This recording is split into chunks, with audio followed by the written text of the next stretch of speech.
Welcome back, everybody. Shares of UnitedHealthcare down about 50% in the last 6 months. The company has seen a leadership change, pulled its 2025 guidance, and has been hit with a rash of negative headlines, including alleged Medicare fraud.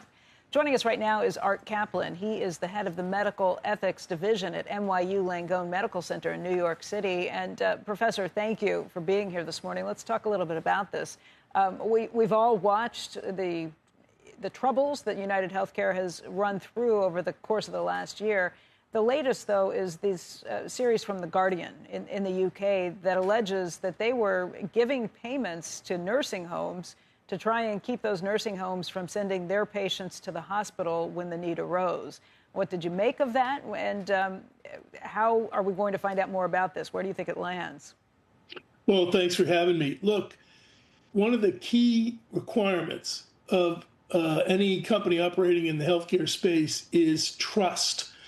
It's about as important as any other attribute they've got. If the patients don't trust them, if the customers don't trust them, if the doctors don't trust them, they are in for some rocky times. When you get allegations flying that they're paying nursing homes to hold patients back from going to the hospital, basically trying to save money by keeping them in a less, if you will, resource-intense setting, that is really trouble, because people start to wonder, are you now putting your profit ahead of mine?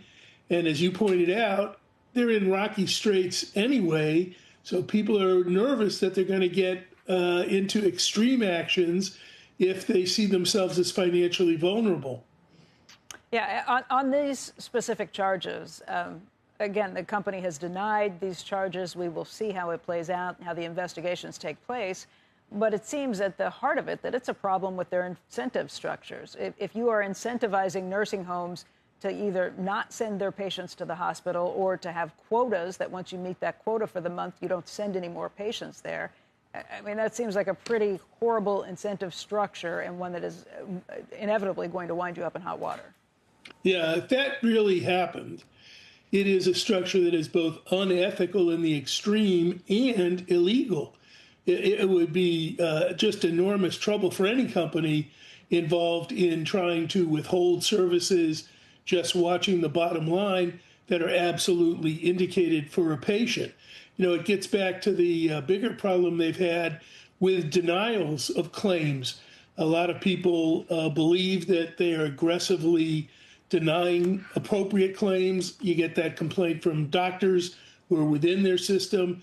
Patients complain bitterly about being tied up with red tape, not getting answers, getting the runaround. Again, it starts to look, if true, it starts to look as if they are trying to find ways to deny appropriate care. That's why I said trust, just essential for their business. And you start to put it in jeopardy, it's just really trouble for our biggest, if you will, company in the healthcare space. On the flip side, the Medicare Advantage issues, there it almost looks like they were drumming up business, looking, prescribing things that on the surface look like they're doing a better job of customizing what someone needs. Oh, look, we're going to look even closer at what, but then they find things that may or may not be real. It's almost the flip side of what you're talking about. How did that affect? It hurt their results somehow. More utilization or something? Yeah, well, they and companies that are integrated the way they are, they both sell you services, and at the same time, they're an insurance company watching perhaps to keep their costs down. So at one end, you've got product, which looks like, we're going to get more personalized. We're going to do more necessary services for you. At the other end, at the same time, it makes us liable for the reimbursement. So they have a very delicate balance to go through, a delicate dance, at the one end providing, at the other end insuring.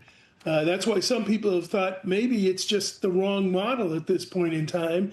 Medicare Advantage, I think they have to keep an eye out on overall actions in Washington, because reimbursement for Medicare, reimbursement for Medicaid, both of which they're dependent on the reimbursement side for their services, Right. they look like they could be in jeopardy, cuts coming perhaps in both programs. So tough, if you will, dance to do when you're trying both to sell a lot of services and at the same time say, but we're going to tamp down the cost on the bottom line of those services to us.